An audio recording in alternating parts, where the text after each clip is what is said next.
यति नरसिंहानंद, साध्वी अन्नपूर्णा, कालीचरण महाराज जैसे लोगों ने हिंदू राष्ट्र बनाने की और मुसलमानों को मारने की बात। 2021 से 2025 के बीच उत्तराखंड में मुसलमानों के खिलाफ एक ऑर्गेनाइज्ड कैंपेन चलाया गया। ऐसा मैं नहीं, ये रिपोर्ट आपको साफ साफ बताती है। दुकानदारों को उनकी दुकानों से निकाला गया, 300 से ज्यादा मज़ारें तोड़ी गई, लोगों को घरों से निकाला गया, उन पर बुलडोजर चलाए गए। Association for protection of civil rights की फैक्ट फाइंडिंग रिपोर्ट बताती है कि कैसे एक कम्युनिटी को अपने ही स्टेट में बाहरी बना दिया गया। दिसंबर 2021 में हरिद्वार में 3 दिन का एक धार्मिक सम्मेलन हुआ। इसमें कई हिंदुत्व लीडर्स ने मुसलमानों के खिलाफ हेट स्पीच दी और हिंसा की खुली अपील की। यति नरसिंहानंद, साध्वी अन्नपूर्णा, कालीचरण महाराज जैसे लोगों ने हिंदू राष्ट्र बनाने की और मुसलमानों को मारने की बात की। 2023 में सीएम पुष्कर धामी ने जमीन जिहाद और मजार जिहाद के नाम पर कई कैंपेन चलाए। मई 2024 में सरकार का कहना था कि उन्होंने 5000 एकड़ जमीन जिहाद से रिकवर की है। उन्होंने uniform civil code, anti conversion law amendment और माइनॉरिटी एजुकेशनल इंस्टीट्यूशंस जैसे कंट्रोवर्शियल बिल भी पास किए। बहुत सी घटनाएं हुई जिनमें लोगों की जान तक गई।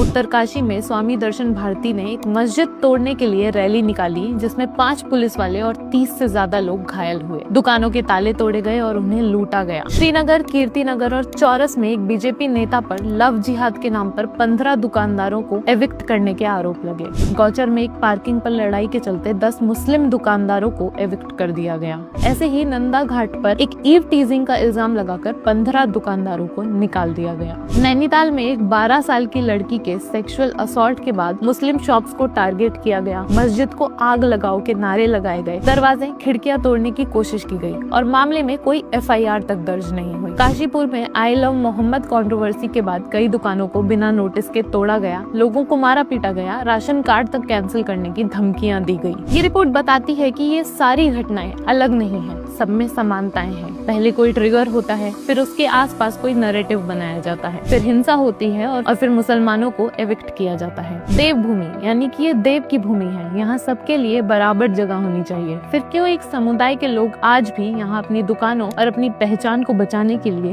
लड़ाई लड़ रहे हैं।